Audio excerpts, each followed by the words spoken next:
Welcome to the news with the biggest stories dominating the headlines right now. We start with a poignant reflection on a legendary career. We look at Gary Anderson's deeply personal memories of motorsport icon Alex Zanardi, exploring the explosive talent and the incredible journey of this racing hero, from his early days with Jordan to the dramatic moments that defined his incredible life. Tired of dropping your phone or struggling to hold it with one hand? The PopSocket's Pop Grip gives you a secure grip, works as a phone stand, and even lets you swap the top for a fresh new look. Simple, useful, and perfect for everyday phone use. Click the link in the comments to grab yours on Amazon. Next up, we have a deeply moving tribute to a true champion. We honor the life and legacy of Alex Zanardi, the Italian Formula One driver who became a Paralympic cycling champion, and discuss the profound impact he had on changing the perception of disability in Italy, as his family shares their heartfelt message. Turning to the world of speed, we dive into the intense planning surrounding the Formula One season. We get the inside scoop on the crucial meeting at the Miami Grand Prix, where key stakeholders are debating significant timetable changes for Sunday due to the ever-present risk of severe thunderstorms. And finally, we break down the technical revolution happening in the sport. We analyze the recent adjustments to Formula One's electrical energy regulations, looking at how the FIA is trying to fine-tune the car performance and whether these changes will truly deliver the desired effect on lap times. Formula One legend Alex Zanardi has died suddenly and peacefully, less than 6 years after sustaining serious injuries in a hand-cycling accident. Channel YouTube host Gary Anderson shared poignant memories of the motorsport hero, tracing their professional relationship from the early days of Zanardi's Formula One career to later collaborations. Anderson recalled working with Zanardi at the start of his F1 career in 1990, one with Jordan, noting Zanardi's intense, relentless approach to racing, characterized by constant activity and an eagerness to prove himself. Anderson described Zanardi as a driven individual who was constantly pushing boundaries. The narrative shifts to the challenging team dynamics of that era, mentioning other drivers like Bertrand Gachet, Andrea de Cesaris, and Michael Schumacher. Anderson detailed a period where contractual issues led to driver changes, including the transition to Roberto Morno, before Zanardi joined the team. A particularly memorable, albeit destructive, period involved races in Australia, where Zanardi was noted for pushing the limits of the car, utilizing various components across different race conditions, including a wet Adelaide event where the team faced significant setbacks. Anderson recounted intense internal friction, including a dramatic confrontation regarding team decisions. In a later period in 2001, when Zanardi competed in Champ Car with Mo Nunn Racing, Anderson observed a change in Zanardi, noting a perceived shift from raw hunger to a more calculated, perfectionist approach to driving. Anderson also recalled being present at the Lawson's Ring during Zanardi's accident, describing the aftermath of the incident and the subsequent analysis. Anderson concluded by reflecting on Zanardi's legacy, emphasizing his message that setbacks should not derail dreams and that dedication can achieve anything. Alex Zanardi, the iconic Italian Formula One driver and Paralympic champion, has died at the age of 59. Zanardi, who lost both legs in a devastating racing accident, is being remembered for his profound impact on the perception of disability in Italy. Zanardi, a beloved and respected figure in Italian sports, passed away on Friday evening. His family issued a statement through the charity he founded, Obiettivo 3, confirming that he died suddenly but peacefully, surrounded by the love of his family and friends. The family requested respect for their privacy during this period of mourning. His legacy is deeply embedded in Italian culture. Prime Minister Giorgia Meloni praised Zanardi, calling him a great champion and an extraordinary man, capable of turning every trial of life into a lesson in courage, strength, and dignity. Cordiano Dagnoni, head of the Italian Cycling Federation, noted that Zanardi transformed the culture of our country, bringing joy and happiness to those fortunate enough to know him. A minute's silence is scheduled for this weekend's races in his tribute. Zanardi's remarkable career spanned Formula One, where he competed for teams like Jordan, Minardi, and Lotus in the early 1990s, and the kart championship in the United States.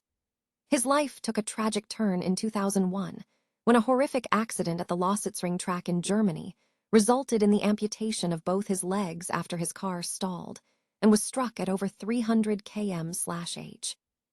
Despite this immense adversity, Zanardi rose to become one of the most recognizable figures in Paralympic sports, securing multiple gold medals at the London 2012 Games and Rio de Janeiro 2016. Just 6 years prior to his passing, Zanardi was involved in another serious accident in Tuscany in June 2020, sustaining head injuries that required an 18-month recovery period. Born in Bologna on October 23, 1966, Zanardi leaves behind his wife, Daniela, and son, Niccolo. Formula One is convening a crucial meeting on Saturday at the Miami Grand Prix to decide on potential changes to Sunday's schedule due to significant thunderstorm risks. The primary concern revolves around lightning, as the National Weather Service advises stopping sporting events if thunder and lightning are observed within a 6 to 10-mile radius. Should an interruption occur, the recommendation is to wait a minimum of 30 minutes after the last thunder before resuming activities to ensure the storm has passed. Speculation surrounding the weather has been high throughout the week leading up to the race, with forecasts indicating a strong possibility of storms on Sunday. As of Saturday morning, the forecast remains volatile, with the official FIA forecast warning of potential widespread rain showers and embedded thunderstorms on Sunday afternoon. The potential impact of such a storm is severe, with forecasts suggesting rainfall rates of 25 to 35 millimeters per hour, frequent lightning, wind gusts between 50 and 80 kilometers per hour, and the possibility of small hail, with the highest chances for rain occurring in the late afternoon and early evening. Following an initial internal discussion on Saturday morning, a formal meeting after qualifying will take place. Stakeholders will use the most current weather information to determine if a timetable adjustment is necessary, acknowledging that the constantly changing nature of weather forecasts makes proactive decisions difficult. Sunday's schedule is already demanding, featuring 3 support races, including Formula 2 events necessitated by the cancellation of previous races in Bahrain and Saudi Arabia, all preceding the main F1 event, which does not commence until 4 p.m. local time. Despite the potential for disruption, the Grand Prix remains the top priority if a timetable change is deemed absolutely necessary. The Formula One regulatory landscape is undergoing significant changes regarding how cars manage electrical energy around a lap, with the final jury still out on the implications for the 2026 season. The adjustments were ratified by the FIA's World Motor Sport Council following extensive meetings in April, driven primarily by safety concerns following Oliver Behrman's high-speed accident in Japan. Stakeholders sought to address driver complaints that energy management limitations hindered qualifying speeds and fan concerns that techniques like lift-hand coast were detrimental to the spectacle. Sprint qualifying in Miami offered the first tangible test of these revisions. The FIA implemented changes, including cutting the recharge limit per lap in qualifying from 8 megajoules to 7 mJ for selected events, and increasing the super clipping rate from 250 kilowatts to 350 kW. This aimed to reduce the time cars spent super clipping, with deployment limits being circuit-specific, varying between 250 kW and 350 kW across different zones. The core challenge involved balancing the need to reduce intrusive recharging with the necessity of maintaining lap times, given that the battery pack can only store 4 mJ. The goal was to find a sweet spot where reduced energy harvesting made recharging less disruptive without causing significant speed drops. Simulation data from McLaren suggested the changes would smooth out speed fluctuations caused by energy deployment and harvesting, aiming to trade some of the peak top speeds for a more natural driving feel. The previous system relied heavily on super clipping, where the MGUK acted as a magnetic resistor to generate power on the straights, which was heavily influenced by machine learning algorithms, frustrating both drivers and fans. In Miami, while the changes did not produce dramatic, transformative differences, simulation predictions were validated. Experts noted that while straight-line top speeds might be slightly lower, cars were predicted to reach braking zones faster.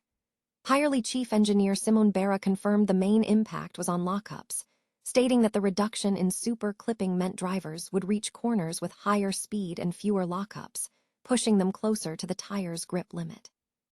Analysis of Lando Norris's qualifying lap showed subtle evidence of the new regime, with speed curves suggesting a more gradual progression to peak speed before a gentle taper, consistent with the desired outcome.